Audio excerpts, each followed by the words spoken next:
welcome back here at OngkoBiggan. In today's class, we will be covering a very important topic for classes 11 and 12, which is the HSC part, for your English grammar part, which is English second paper. So this is me, Sadia Promi, and I will be covering transformation of sentences, affirmative and negative sentences in today's class. So without any further ado, let's get started with today's class, which we at first learn what are affirmative and negative sentences.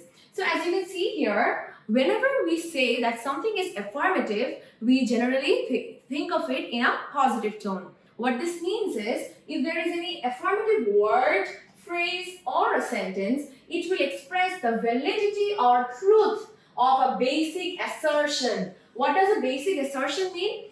This means that something that happens basically in our daily lives, which you cannot say that it's false. Let's say if I say that the sun rises in the east and sets in the west, we know that there is no doubt that this particular thing is a fact, and there is no evidence that you can say to say that this particular sentence that I've said is false, right? So because we are sure that this particular sentence is a fact, we can say that this is a basic assertion, which means that this is something that we follow in our daily lives, and we are already ready, and we are already used to with the fact that this is definitely nothing but truth. While a negative form will express its falsity. So in the same sentence, if I could convert it into a negative form, then it would be deemed false. If I say that, no, I do not like today's class, instantly there is a negative tone in my entire sentence, and this is how it does not turn into any affirmative sentence anymore. It gets converted from an affirmative to a negative sentence. So after reading the sentence, you have to understand the meaning properly, and then you have to understand whether it is being talked about something positive or something that is having the words like no or not and so on. We will be looking at it in many examples. Like if I say the sentence, Joe is here, it is an affirmative sentence. But if I say Joe is not here, it is a negative sentence. So because I have added this additional word not, it immediately changes the entire meaning of the sentence and it gets converted to a negative form. Moving on, we see many examples here of affirmative sentences. It snows a lot in winter in Russia, but if I convert this to it does not or doesn't snow a lot, immediately it turns into a negative sentence. We live in Texas. If I say we don't live in Texas, it turns into a negative sentence. Water freezes at 0 degrees Celsius. If I say water doesn't freeze, in that case, this S will be cut out, then it will be a negative sentence. I like to draw pictures. If I say, I don't like to draw pictures, immediately it will be a negative sentence. You go to holiday every summer. If I say, you don't go to holiday every summer, it immediately turns into a negative sentence. So, this is how we have been converting affirmative to negative sentences. So, of course, as you can see here, the structure of the sentences in all of these things where I have converted it from affirmative to negative, in all of these sentences, the structure is not the same. This means that there are several rules that we need to follow when we have to convert it from an affirmative to a negative sentence, which we will be talking about in our class.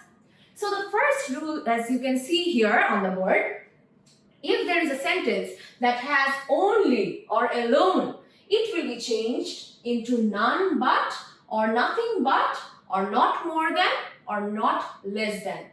For example, if I say, a brave man alone can do this, in this case, I have put the word alone. So, if I have to convert it to a negative form, it will be that none but a brave man can do this. So, what did we do here? We have converted the word from alone to, yes, in this case, just this alone will be converted to none. So, is it necessary for me to start the sentence with none?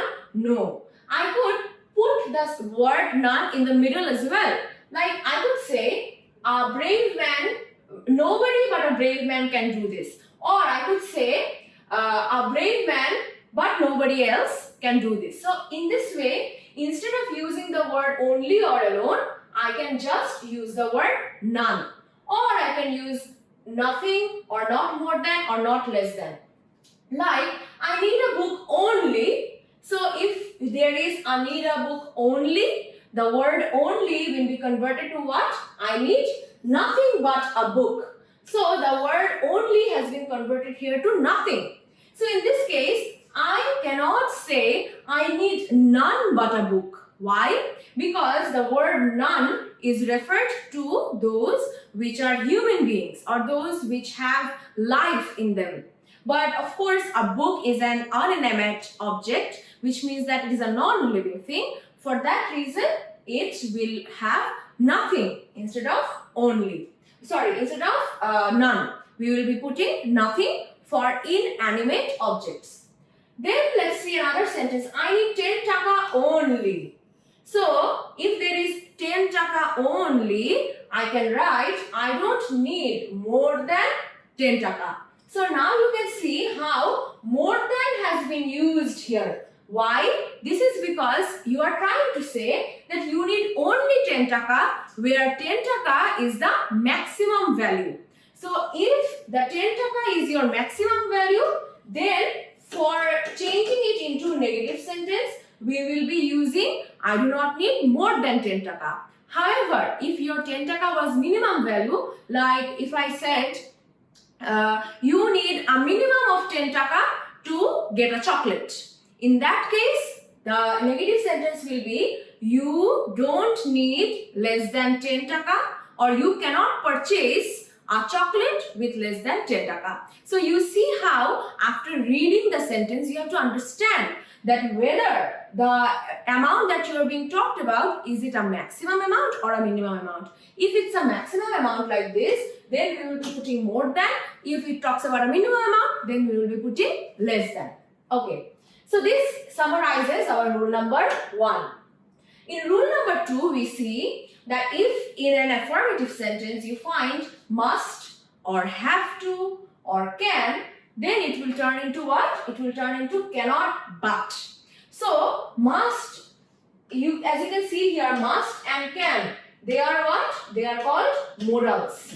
So if you find modals like this, in that case, you will be converting it into cannot but. So just any modals will not do. These modals have a particular meaning.